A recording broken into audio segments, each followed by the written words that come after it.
Udmærket, flot. På kortform kunne det hedde sluk lampen eller lysene.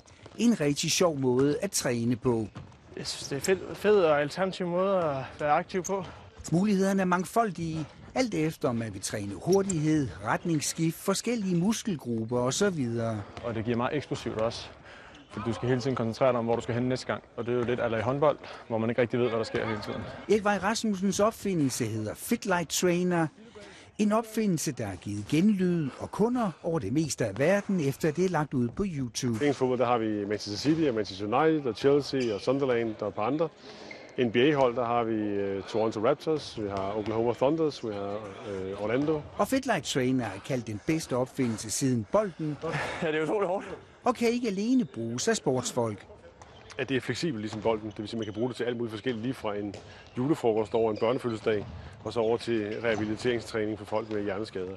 Så lige fra Toronto Raptors NBA-stjerner, som står og træner med den, og som kommer, deres videnskabsfolk, som kommer og fortæller om, hvordan de træner med den, og så helt ned til nogle autistiske børn, eller rehabilitering, eller synstræning osv. Så det er hele spektrum.